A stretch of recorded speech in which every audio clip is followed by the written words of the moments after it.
Lee Camp. Hey, man. Welcome to Government Secrets, episode 39, halfway to 78. Did the math myself. I don't know how I feel about this show now looking like the Marine Sergeant and the guy he was yelling at. Cut the hair, hippie! You godless communist, I'm gonna shave your head, maggot. Like that's what are you queer? What are you lady? Are you female? Do you wanna you probably are gonna fuck me in the ass without the commentation, so you're giving me a reach around. That's a quote from Arlie Emery in Full Metal Jacket. That's how I model my life after, is Arlie Emery's character in Full Metal Jacket. Like, I'm going to find we're going to be on the road and we're going to be in the green room before a show, and I'm going to find a donut in your bag and I'm going to go, holy Jesus, is this a donut in your locker? Yeah, man. I don't know. It's pretty disconcerting, but I think it's good. I think maybe, for new people tuning in, I think this is what they need to find is like, oh, this is someone educating a Marine colonel. This is just a Marine colonel's first day learning about the reality of the country he's sworn to defend. Like, what? What? Who's this Smedley Butler? Is he some hippie? No, sir. Actually, he's the highest ranking Marine ever. Oh, no. Everything's a lie. And then, like, cut to 6 months later, I've just, like, dreadlocks.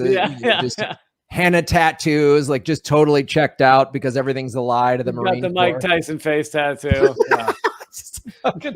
just those ear gauges, just like out, just done, just checked out. Just well, how's your? I should tell you this piece of information. Okay. So we all know what happened. Leafgate was one of the more serious events that this show's had to cover. It was one of the more serial events as well. It went for at least 14 episodes. It was a 14-episode arc. It was a serial murder of your car. It was absolutely a serial murder of my car, without a doubt. My car got murdered, and we had to deal with the insurance and all of that. So I was driving just rental cars, and then I've since moved, and I've moved to a new place. And so I don't have a car, and the rental car prices have gone through the roof because they've opened it up for there's been like crazy rental car shit. Yeah. So what happened a year ago when everything got shut down, and this happened like nationwide, the rental car companies like Hertz filed for bankruptcy. They sold off a bunch of their cars. So in the last month where everything's been opened way more up, and all these tourist states, Florida, Hawaii, even California. So all these tourists started coming, and they don't have cars. They don't have enough. So they've had to sell them. So it's like $200 a day for a rental car, just something insane like that. So I was like, do I get a used car, this or that? I don't know. And I looked at some used cars, and I'm like, I actually, sorry, real quick. I actually went, this is weeks ago, this is like Thanksgiving or something. I had reserved a car to go see my parents, and I show up at the place, and they're like, yeah, about that. It was Enterprise. They're like, we don't have any cars. We thought there might be some here. And I was like, don't you have like 52 Enterprises within like a stone's throw? Can't you get other cars from? Like, yeah, they don't have cars either. And all I could think about was the fucking scene from Seinfeld where he goes to get the rental car, and the woman's like, yeah, we don't have any cars. And he's like, I made a reservation. She's like, I'm aware. And he's like, you the whole point of reservation is that you hold the car. She goes, I know how to take reservations. He goes, I don't think you do.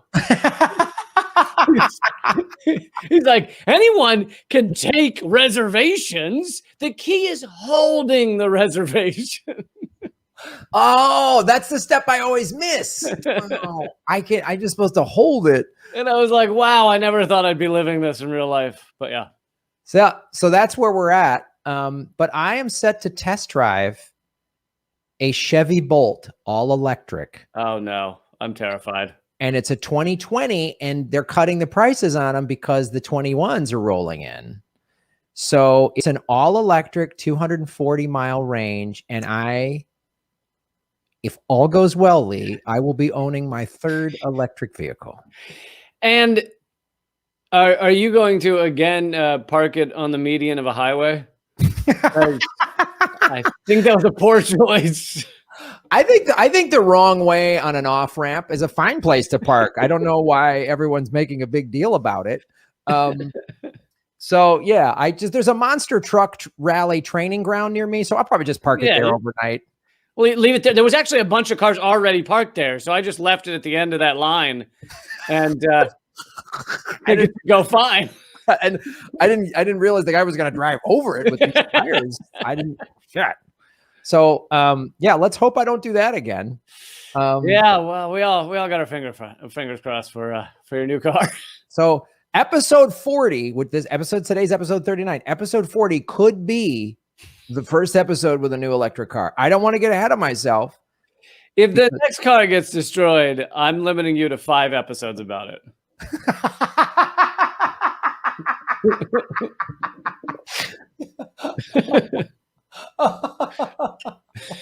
Executive decision. What if someone with ties to Epstein destroys my car? Then what are we going to do? That would break government secrets, I think. It would shatter it. It would YouTube, at that point, YouTube would throw up its hands and actually remonetize you. They would be like, all right, and give him back wages. I don't know what to do anymore at this point. Like, this is getting too weird. Yeah. Give him 1 million subscribers. We're done. We're out. So Lee Camp, what do you want to talk about today on Gov't? Well, so I have 2 stories, but one of them is actually an addendum, an update. Government secrets update. Of a story from last week. We covered the Move 9 bombing last week from 1985, 1986, when the Philadelphia Police Department decided to bomb a group of their own citizens and allow the entire block to burn down, killing 11 people. And I meant to mention this last week, but forgot that there was an update last week on that story. What is, Graham, and by the way, well, I'll tell you in a second, but I put a link in the private chat for you. But what is the most horrifying update you could imagine for that story? Oh, man. They've decided to give each police helicopter a duffel bag full of bombs that they can just randomly throw out a window on any given day. Is that... I feel like that's happening, and B, I feel like that's slightly less horrifying, actually. So whenever you have it up, you can highlight the Guardian article. The bones of the children that were burned to death in that fire, in that bombing in Philadelphia in the 80s, have been used for years in an anthropology course or multiple anthropology courses in an Ivy League school. University of Pennsylvania and Princeton. And this just came out last week. Someone revealed that these courses were using these bones without the permission of the parents or anyone connected to these children. To read a bit from the article, the bones of black children who died in 1985 after their home was bombed by Philadelphia police in a confrontation with the Black Liberation Group, which was raising them, are being used as a quote-unquote case study in an online forensic anthropology course presented by an Ivy League professor. It has emerged that the physical remains of 1 or possibly 2 of the children who were killed in the aerial bombing of the MOVE organization have been guarded over the past 36 years in the anthropological collections of the University of Pennsylvania and Princeton. The institutions have held on to the heavily burned fragments and since 2019 have been deploying them for teaching purposes without the permission of the deceased living parents. You're right. You couldn't find a worse thing. More horrifying. Wow, it's a little early in the show for me to the I have no faith in America anymore moment, but man, Yeah, what were sorry we to saying? hit you early. It's the white privilege of the Ivy Leagues. Another reason to hate Ivy League schools, I guess. I don't know. Is that where we should go? Yeah, I think you can. I think you throw that in there. I think you could throw in some sort of cultural racism about the remains of black people versus the remains of white people. I think you throw that in there as well. But yeah, this was actually, I was covering the Move 9 last week for other reasons, but this actually only came out last week. Is it going to take them another 30 years to apologize for this? Like it took them. It very well might. Yeah, and this was also revealed in the week or the week after that it was like the first time the city of Philadelphia was going to that had put forward a official apology for what went down in the 80s, for the murders massacre in the 80s. It's yeah, I mean, is there anything fixable about the foundations of America? is America, can America be repaired, or is it just like, you know what?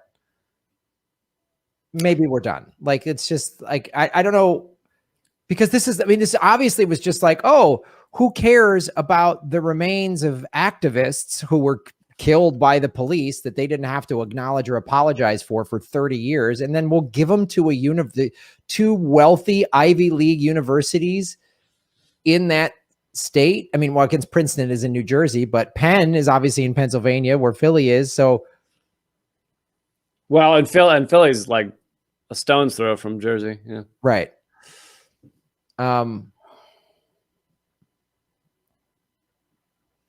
Yeah, I mean, I say this, these two universities, I know they have a lot of money, Ivy League schools. So there needs to be some financial. Yeah, you'd think they could buy some other people's bones. I mean, or at least why? Pay the people's or offer the family, like, hey, can we use these for, educational reasons? Here's a nice check. So both of these universities, if they have an ounce of intelligence, which just because you're in the Ivy League doesn't mean that at all. It just means you had rich parents. Right. They should be like, oh my God, huge oversight. Hey, families, here's a couple of big checks. We're so sorry. Public apology. We'll name a building after you, and here's big checks. That's what they should be doing right now. Yeah, I'd say that's step one. Yeah. I mean, is there anything? Let me go back to the article. Is there anything in the article that says what the institution's response has been? I don't recall if it does. I know that there's nothing saying that they've paid the families or anything yet. Yeah.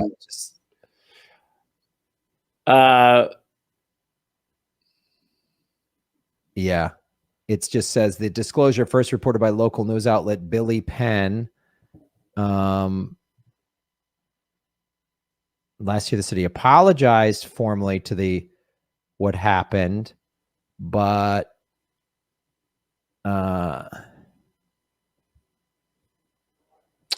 Princeton said they were a little cash strapped right now, so they couldn't pay the families. What happened? Did some of the alumni not get all of their stimulus checks and then lay off employees? Yeah. Did they take a lot of their stimulus? Did they take their PPP loan and buy a yacht like Tom Brady did with his PPP loan after signing a $21 million deal with the Tampa Bay Buccaneers? I'm just asking. I'm going to assume they use their COVID checks to pay for one meal at some restaurant. This is all right. Yeah, I'm just reading. It doesn't look like there's anything in here because like some of the parents were in prison, of course. Yeah, there's nothing. Yeah, well, they've got, I think I saw some stuff in there where they tried some I don't know that it was officially from the universities, but someone else tried some horseshit excuses of well, they didn't come forward and collect the bones. It's like, are you fucking out of your mind? Even if the parents of those specific children were not in prison, Do you really think that anything they said to the police was taken seriously when the police were out to murder them? Like, Right. even if they had said, yeah, we like the remains, the police were probably like, go fuck yourself. We're actually sad we didn't kill you. So, yeah, I mean, the article just says that Princeton has now confirmed that they don't have the remains anymore. They've returned them or something. But sorry, gang, not enough. Sorry, Princeton. Yeah, it's another reason, like, if I'm ever, and I've never had a big company, but anytime I've ever had a position to sort of hire some people, I've always made sure I will never hire someone from the Ivy Leagues. I'm never going to hire them. I don't give a shit. I don't care. Maybe you're great. Maybe you're a great employee, but you don't need my help. So nope. I just don't. I inherently don't like you. Yeah. Unless, I worked my way through and I got to, okay, great. I didn't come from privilege and I just had really good grades. All right. I'll help that person out maybe. But if you came from any type of privilege and you went to an Ivy Leagues, that's the thing, like in Hollywood, all these like Harvard writers, like, oh, they're such brilliant writers. Oh my God. I had and they know a very specific experience of a like privileged white male, which is why it's taken so long for stories from people of color or poorer people to get into Hollywood. But what I've heard about like the lock that like Harvard and Princeton and Stanford have on like the comedy writing in Hollywood is like crazy.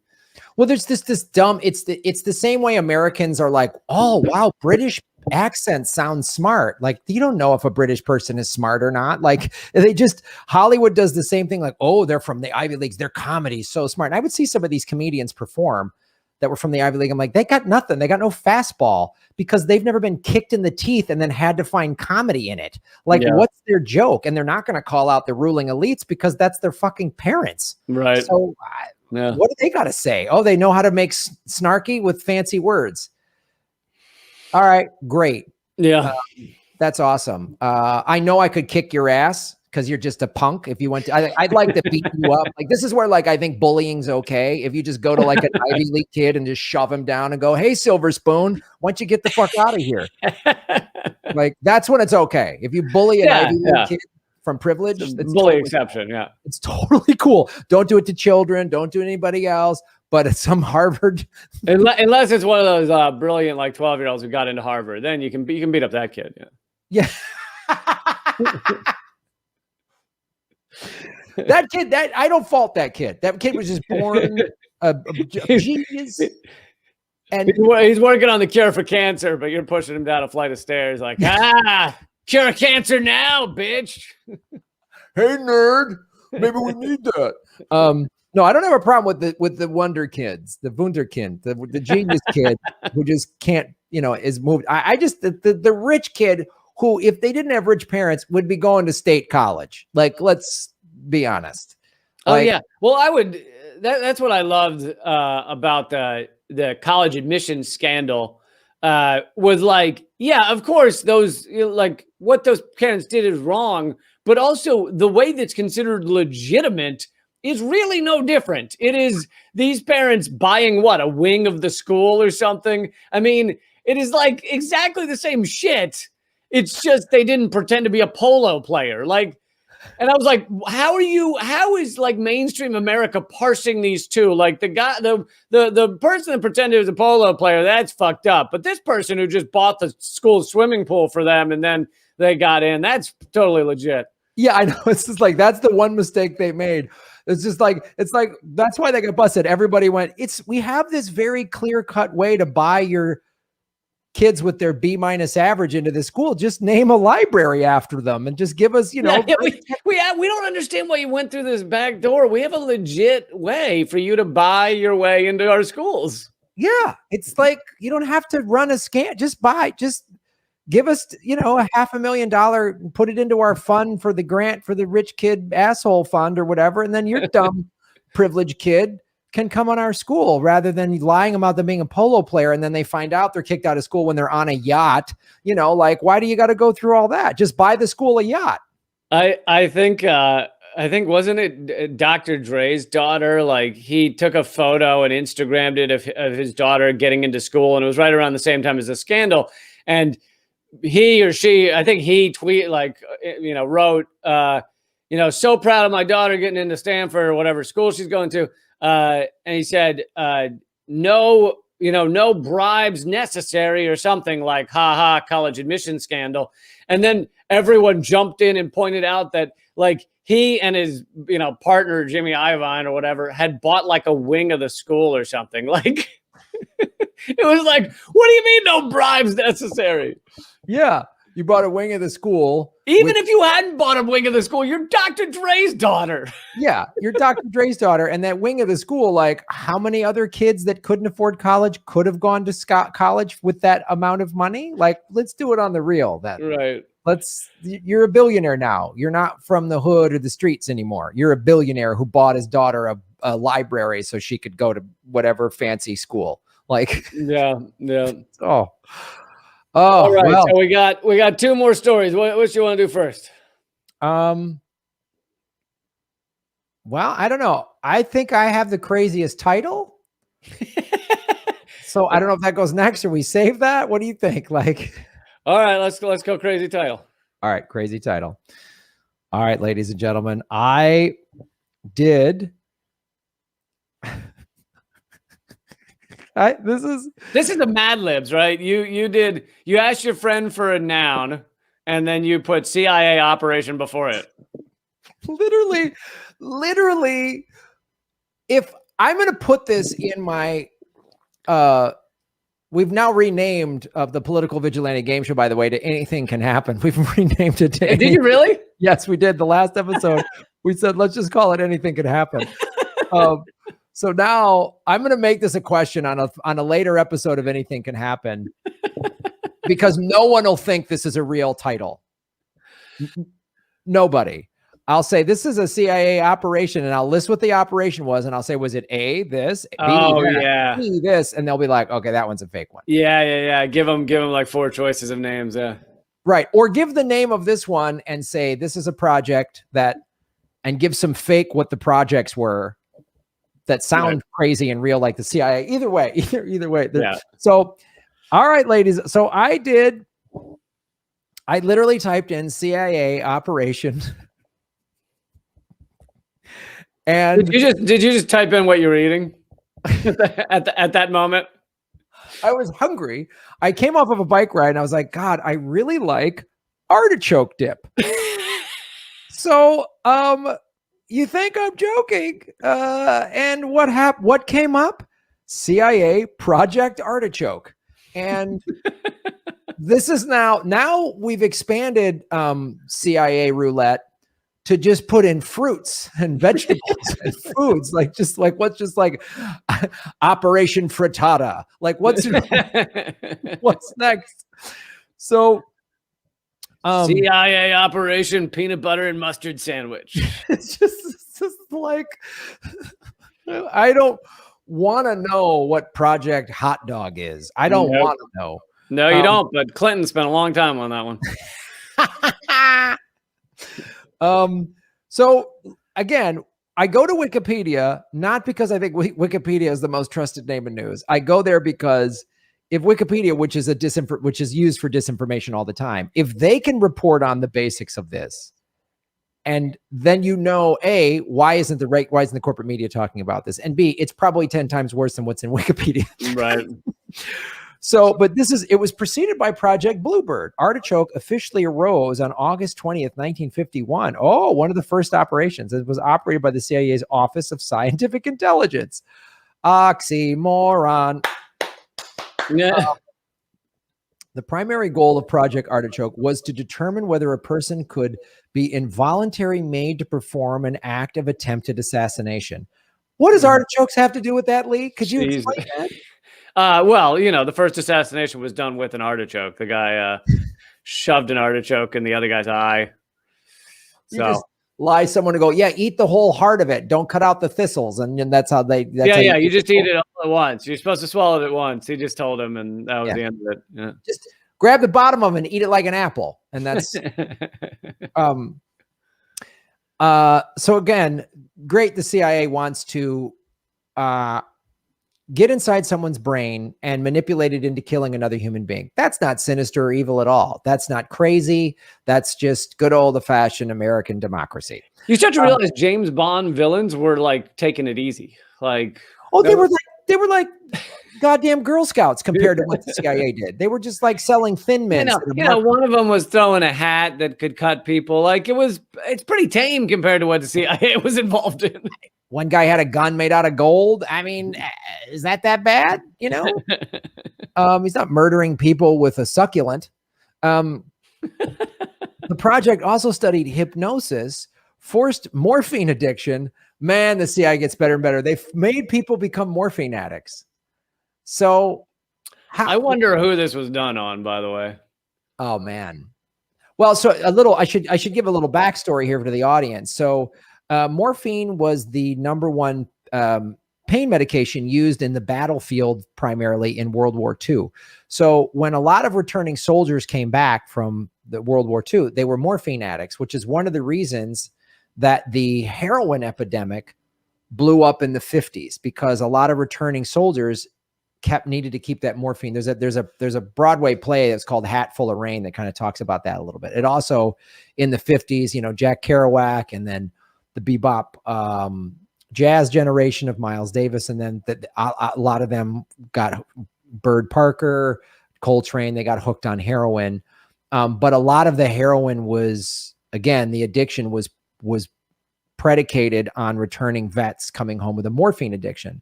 So now we know from this that our good old boys at the CIA were probably helping fuel the heroin addiction that spread in the 1950s. And I'm sure they've stopped, though. I'm sure they've stopped. I'm sure they've never. They would never do anything this crazy. No, it's not like they fueled the cocaine epidemic in the 80s. They didn't do that. No, they really cleaned up their act. They really have. They've been fantastic. I mean, ever since I think Pompeo got in charge there, they've really been Boy Scouts. Oh, so great. So forced morphine addiction and subsequent forced withdrawal. Again, a Bond villain, not as mean, not as horrible. Yeah. Just, whatever, wanted to take over space.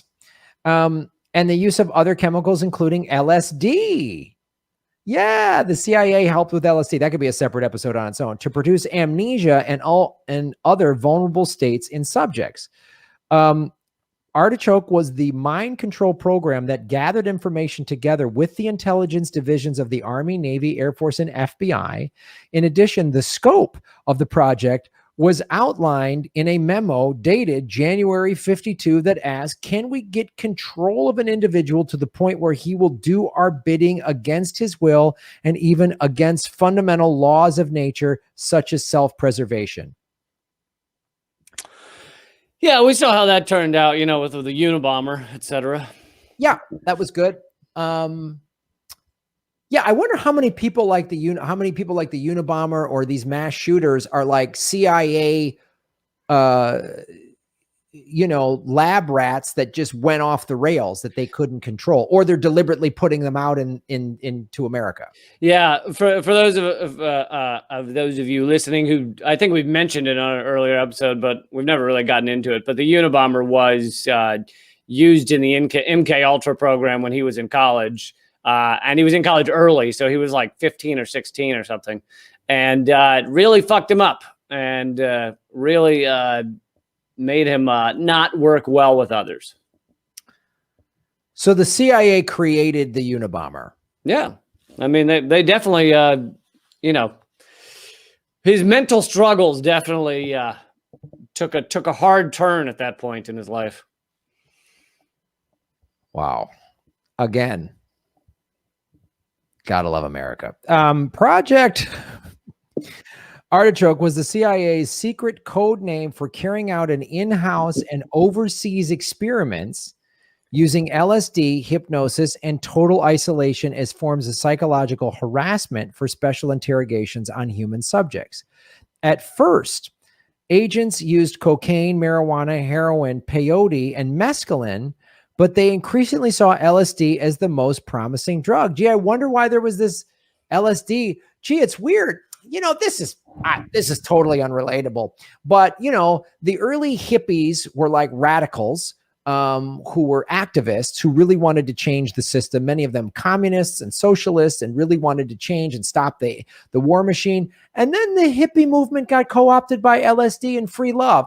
So the CIA probably had nothing to do with that. No, I wouldn't think so. Why would they do that? It's not like their whole thing has been to just divide activist movements, and they studied this in the early 50s so then they could start implementing it in the mid to late 60s. Yeah, no, I don't think they had any interest in stopping people from being active and political in our country. No, not at all. Go ask Alice when she's 10 feet tall. Yeah, just tune in and check out. Get high. Go to Woodstock. Yeah. Anyway, back to our friends. So subjects who left the project were flogged with amnesia, resulting in faulty and vague memories of the experience.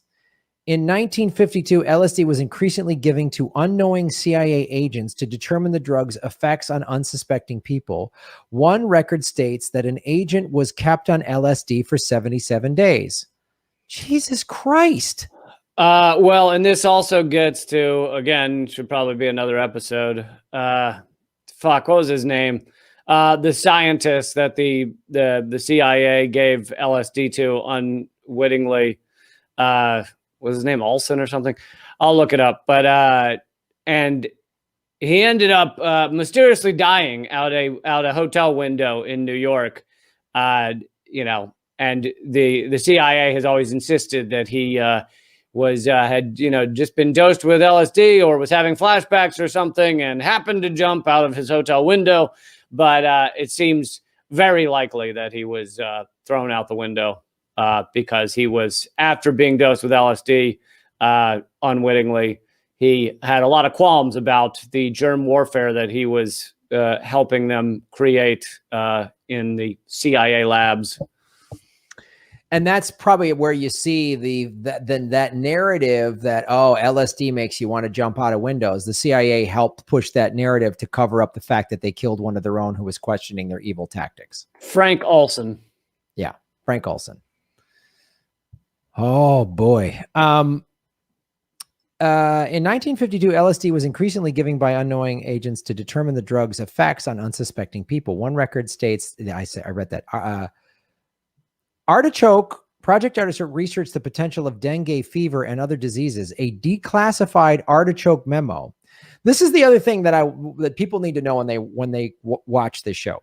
And when we go to Wikipedia, why it's on Wikipedia is because this isn't like, I'm not going to some crazy conspiratorial website. I'm going these are declassified. These are Freedom of Information Act documents. Right. That are like anyone can look up and are verifiable. So again, right. So while there's some things that we can't get from Wikipedia because they continue to be covered up, such as a lot of the stuff around JFK's assassination, there's plenty of things that through Freedom of Information have been revealed. And so in most of these cases, what Wikipedia is going on these older CIA projects is declassified CIA documents. So yeah, these are not Wikipedia. It's funny. Wikipedia has some positives about it. If it were not kind of overrun by the imperial state, by the U.S. Imperial state. For example, like deciding which sources are legitimate in an encyclopedia is a good plan and a good thing. And so the Wikipedia, on one hand, on the good side, has decided, hey, people's blogs we're not going to allow as sources. So if someone writes something, it doesn't matter. We won't count that as a source. Good, great. So we know we're not getting just people's thoughts. But on the other hand, on the bad side, they've also, because they're trying to cover up certain things, decided that outlets such as the Gray Zone and Mint Press and many others are not legitimate sources, but CNN, New York Times, Washington Post are legitimate sources. So they've you know, they've taken it to the next step where it's let's sideline anything that's outside of kind of corporate media, and let's only allow in those who are kind of the choice outlets of the oligarchs. Oh, choice outlets of the oligarchs.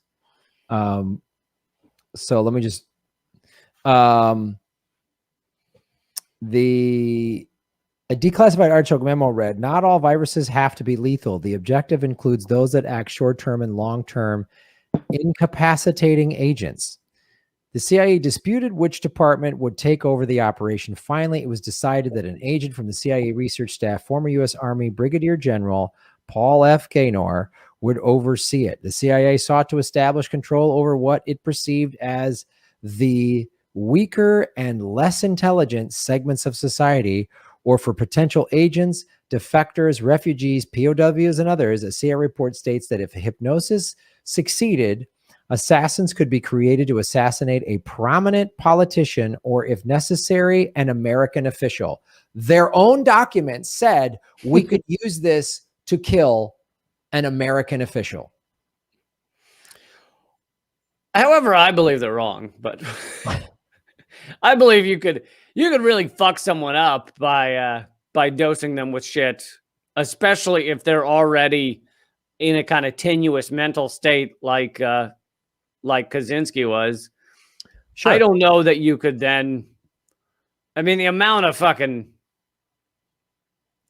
There'd be a lot more to it than the dosing. There'd be like, you'd have to mentor them from a young age and make them follow everything you do. And then you convince them that they should kill someone. It's like, yes, you could do it that way. But in that case, probably more important than the dosing is the mentorship, the kind of becoming the parent, internalized as a parent figure for them. Like with the Beltway sniper, where he had the young kid, I think it was his son or adopted son or something, who viewed him as a father. So the kid went along with it because, kids will do that.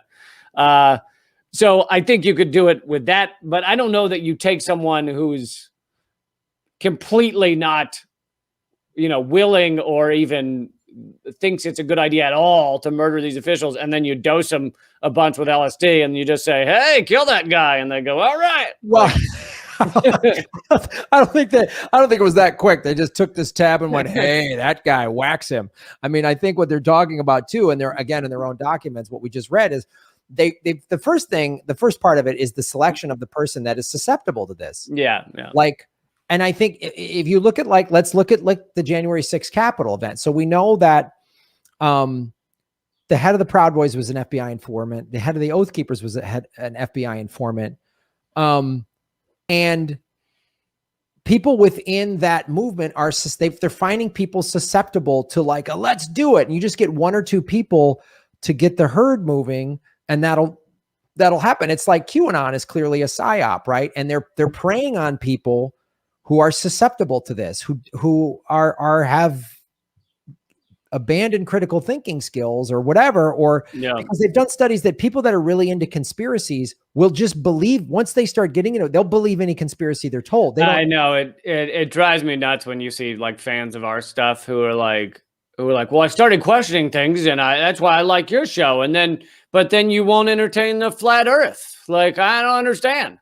It's like, just because we're revealing that certain things are lies does not mean everything is a lie. Right. Everything's not a conspiracy. Everything can't be a conspiracy. Everything is not a conspiracy. So, but this is, I think it, you look at this Project Artichoke and you have to ask questions like, was Jack Ruby in this? What, was anybody, or any of these, especially, I just look at today, every week there's a random shooting. Now, there's a mass shooting. Granted, we have a country that has untreated mental illness and easy access to guns, so you don't need a wacky conspiracy for that. But I wouldn't be surprised if some of these people were the CIA finds people that are mentally susceptible. I mean, you see even how they distract within movements. You see somebody even just in the little indie media space. There'll be some show, and then all of a sudden that person starts turning on everybody, And there's probably somebody close to them whispering in their ear because they know that person is susceptible. And I think this takes it to the next level. Yeah. And I mean, yeah, I mean, there could definitely be some of that. I also think that, you know, in left indie media, you know, what are we talking? Maybe 100 people that are like well known, like true indie outside of mainstream outlets. And it's like, so if you're talking 100 people, it wouldn't surprise me at all if 2 or 3 of them are, you know, full on CIA payroll or something like, because once the U.S. government realizes that a lot of people are listening to a segment of society, you know, a segment of media that is outside of the corporate media, it's like, well, you know, we'll do a bunch of things to try and sideline it. We'll call them Russian. We'll call them, Assad apologists, all this shit. But then we'll also, you know, have a couple that are our own guys who lead people, you know, grab their fans and then lead them astray. So. Right. Yeah. I mean, you're seeing the leading people astray. And then if anyone's susceptible, like if you like this group already kind of believes that. So I bet you I could steer them in this direction. I mean, you know what I mean? Like it's easy to do, you know? Yep. And it keeps America divided. So that's Project Artichoke, the weirdest name thus far on Government Secrets. Lee's opening the door of truth and letting the cat out. Lee's letting a cat out of the room. Who let the cats out? Lee can't. My cat was very distraught with the CIA artichoke. She's not a fan, and yeah. I don't blame her. The CIA's dicks, and if I'm sure Kat's just like, you guys, humans are already fucking assholes, and now you got this artichoke thing. Open the door. Considering how much the CIA has experimented with what they can put in people's minds, I kind of assume CIA Operation Artichoke was them experimenting with what they can put up people's asses. So somebody had to get an artichoke up their ass. I hope. At some point, I hope at some point someone got an artichoke up there. But see, here's the thing: is they would never name the operation that. Then it'd be called Operation, you know, Love and Bunnies or whatever, you know. Operation Love Cave or something like that. I don't know what it'd be something fun though. Yeah. Okay, so I have to admit in this final story that I am stealing from my other podcast because. Uncommon Censored that I host with Eleanor Goldfield. She actually did a short solo episode this week, and she gave the history of May Day. And I know it sucks to steal from the other podcast. However, May Day's coming up, and I figured, you know, when if not now. So I love it. And you know what? It just the fact that you talked, you know, her into doing that feels a little artichokey to me. So I don't know. We're going to see how this. I mean, I had to dose her with LSD to get her to do it. So yeah. All right, man. Whatever you guys are into, I'm not going to judge. But as long as it's a good segment for our show, I don't care where you got it. I don't care who you're plagiarizing. I don't care who you had to give LSD to and yeah. I don't care, Lee. All right, so. I always like to quiz you on these, Graham. May 1st, May Day.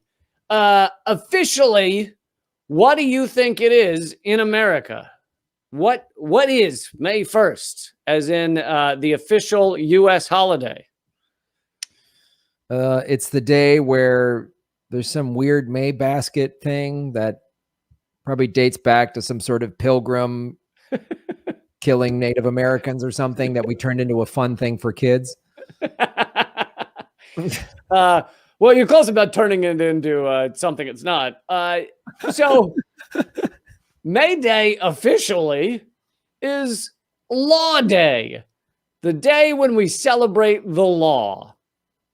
Now, everybody else around the world knows it as International Workers' Day. Right.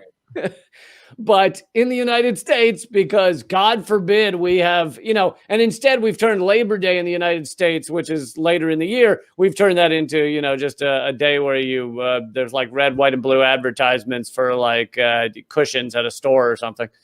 It's just another excuse for some sort of sales event. Some sales event. But we can't have a real day that actually commemorates workers fighting back and demanding, dignity and to be treated right and various workers' rights. So 60 years ago, Eisenhower proclaimed May 1st Law Day, which the American Bar Association says is a national day set aside to celebrate the rule of law. Because of course back then it was like, well, we need to say, because our democracy is, we have laws, unlike those crazy communists that just run around in their godless nonsense. Yeah, and I assume this means that on all days that are not May 1st, you don't have to abide by any of the laws. So it's the reverse of the purge. Instead of one day where you murder everybody, we would murder everybody 364 days out of the year, but 365, that's the one day where we're good. Yep. All purge all day, all year. So it's purge break day. Yeah, take a break from the purge day. So International Workers' Day, though, is now officially recognized in 66 countries. And it comes from a very notorious event here in the United States. So ironically, despite the fact the event happened in the U.S., it's now celebrated around the world, but not in the U.S. So I'm getting most of this information from Eleanor Goldfield's article that she also wrote on it. So you can Google that if you'd like. But on May 1st, 1886, more than 300, so this is 1886, late 1800s, more than 300,000 people walked off their jobs across the U.S. A 300,000 person worker strike in a U.S. that had much fewer people. After years of pleading and appealing for an 8-hour workday and safer working conditions, they were only met by Pinkerton's beatings and continuous harassment. Workers finally, had it, and 300,000 people walked off their jobs. Chicago was the epicenter of this fight and would become infamous for what is now known as the Haymarket Affair, or the Haymarket Riots, for those who I think are trying to delegitimize them. But so it was on May 4th. There was a public meeting was called to address the police brutality dealt out during the previous days of striking.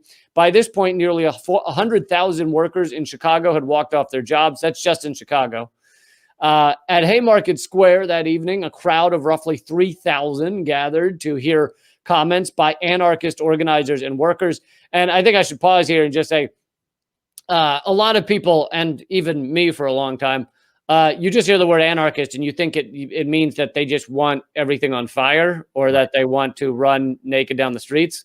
But anarchist, if you look at the root of the word, oligarchy is ruled by an elite business class. Plutocracy is ruled by the rich. Kleptocracy is ruled by thieves. So anarchist is just no rule, as in no hierarchy, meaning you do not have rulers. So for people who are officially anarchists, it's not that they're saying that we should all kill each other or set things on fire. They're saying that they don't believe in having rulers rule them. Right. And so for those of us, and I say us because for a long time I was in this group, who just hear the word anarchy and think, oh, that means no rule of law, all out chaos. We've already been brainwashed in a way because we're associating having no one ruling over us as chaos. So really, no one ruling over us could be viewed as a positive thing. It's so true. And I've had that explained to me because I was in that same camp too. Anarchist just means, oh, you want to smash everything down. And right. In my chat several years ago, no, Graham, it means, we just don't, everything you just outlined, which I think is great. The problem is the propaganda has been so effective. They just need a rebranding. They need a different. Yeah. No, I, as someone who cares a lot about communicating, I don't think that, saying we're the party of anarchy or whatever is going to do very well anytime soon. Because it's just, you're right. The propaganda has been so effective. Yeah. It's not going to work. Anyway, so you got 3,000 people in Chicago at this protest, and a lot of great speakers were there. The mayor of Chicago was even there. The crowd showed no signs of rowdiness, but continued resolve was apparent. As the meeting wound down, cops began to roughly disperse the crowd, and shortly thereafter, a bomb was thrown into the police ranks. Now, no one knows who did it. No one was sure who to blame. Many people think it could have been a police agitator or something, but the blame quickly went on the anarchist organizers. And so in the following melee, 11 people died and upwards of 100 were injured. So this next part is from Wikipedia. In the internationally publicized legal proceedings that followed, 8 anarchists were convicted of conspiracy. The evidence, and I think Eleanor says in her article, only 3 of the 8. So 8 were convicted of conspiracy. 3 of the 8 were there that day. Meaning you got 5 that weren't even at the fucking protest and they were convicted of conspiracy. The evidence was that one of the defendants may have built the bomb, but none of those on trial had thrown it. 7 were sentenced to death and 1 to a term of 15 years in prison. The Illinois governor at the time commuted 2 of the sentences to terms of life in prison. Another committed suicide in jail before facing the gallows. The other 4 were hanged on November 11th, 1887. In 1893, so only 6 years later, the Illinois governor pardoned the remaining defendants and criticized the trial.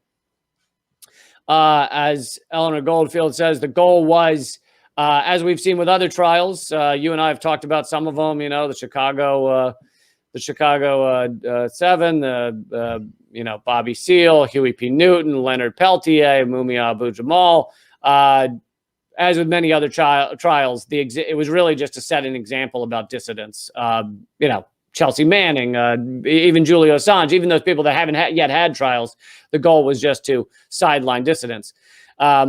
According to labor historian William Adelman, quote, no single event has influenced the history of labor in Illinois, the United States, or even the world more than the Chicago Haymarket Affair. It began with a rally on May 4th, 1886, but the consequences are still being felt today. Although the rally is included in American history textbooks, very few present the event accurately or point out its significance. The site of the incident was designated a Chicago landmark in 1992. A sculpture was dedicated in 2004. And in addition, the Haymarket Martyrs Monument was designated a National Historic Landmark in 1997 at the defendant's burial site in Forest Park. So there you have what May 1st is really, and instead we call it Law Day.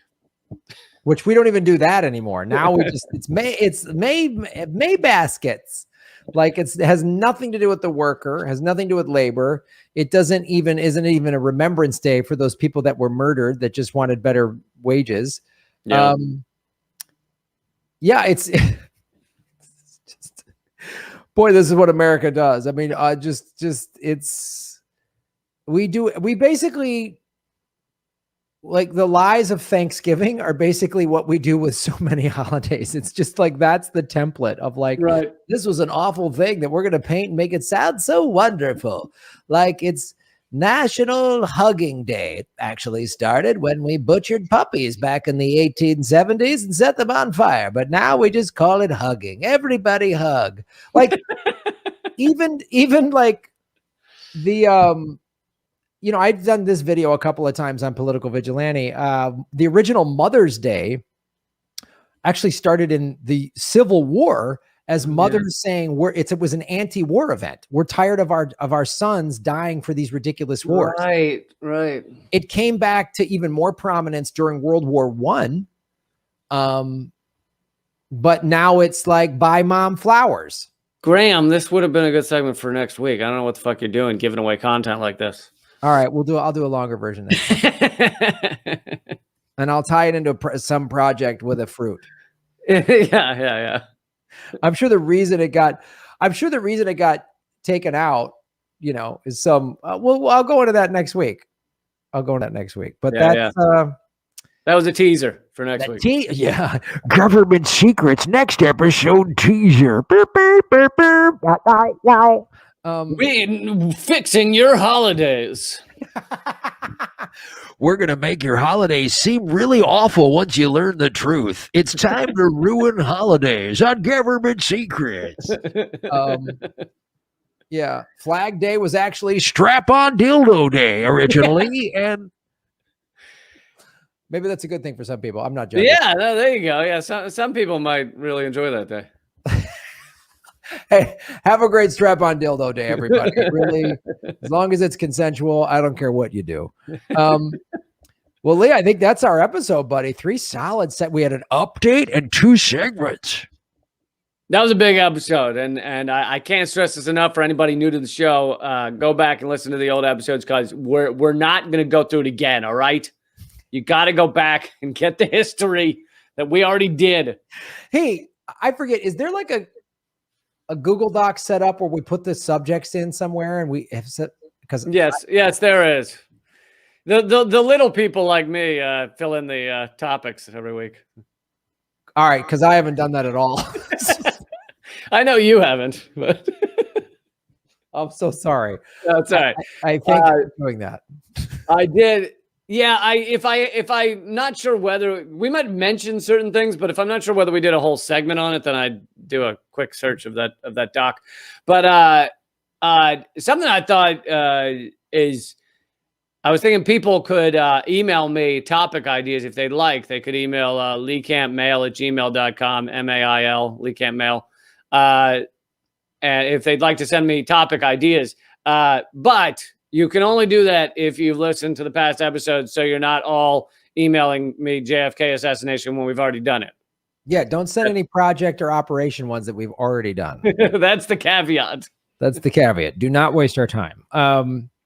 But I will just say this. So I was talking to Ron Placone yesterday, and we're starting to tentatively put together a tour. Starting on the West Coast in September, and then a real full one in October that like starts in the Midwest, where we're literally doing a show almost every night of the week. We're coming to the East Coast, and we're taking a night off, I think, in DC.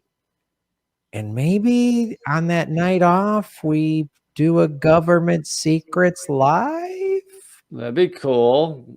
Well, that's not much of a night off for you. Not in the least. But what do you? I mean, we can cut this from the podcast version if you'd like. How are you working it? Like, how are you doing the venues with number of people and shit like that? I don't know. Are you around this? Maybe we'll talk this weekend. Like, we'll have a longer conversation about it because I'll tell you what we're doing because it's probably a longer conversation. That sounds good. I mean, I think we should live stream our phone call whenever you call me. Yeah, let's just talk door splits with venues. This is going to be fascinating with the audience. Can you give me like chair layouts? Like, how are the chairs going to be out in the room? Because we need to live stream this. Lee and Graham's weekly chair layout discussion. We're going to talk about rental car bookings and hotel reservations. It's going to be exciting. More Government Secrets on how road comics do logistics. Yeah, that'll be exciting. Well, all right, Lee, we'll talk. I'll call you this weekend. Sounds good, man. But where can people get as much of their Lee Campness? All of my stuff's at leecamp.com, and everybody should go there because the other stuff's harder to remember. So leecamp.com. I'm on Twitter at leecamp, and New Redacted Tonight comes out tonight, so do not miss that. If you want to see the full episode uncut as soon as possible, you can go to portable.tv. It's got a bunch of TV shows on there, so you scroll down to Redacted Tonight and play the latest episode there. So. Sweet. Folks, everything that I've got is at GrahamElwood.com. I'm also at Graham Elwood on social media, GrahamElwood.com. My Patreon, my Rockfin. Go join Rockfin, everybody, because you get my premium content, Lee's premium content, and everybody on the platform. It's blockchain, it's cryptocurrency, it's awesome. And of course, I have a Graham Elwood store at GrahamElwood.com where you can get political vigilante merchandise, and it's a great way to support what I'm doing because I'm still demonetized by CIA Tube. So, Operation Silence the Vegan or whatever operation I'm part of. Silence the vegan with a Marine Colonel haircut. Semper Fi, Lee Camp. Semper Fi. All right, man. Well, thanks. Yeah. All right, dude. Well, good to see you. We'll talk this weekend. We'll next week is episode 40. It's kind of a big one, buddy. Oh man, let's do it. Let's do it for sure. All right, man. Take care. Later.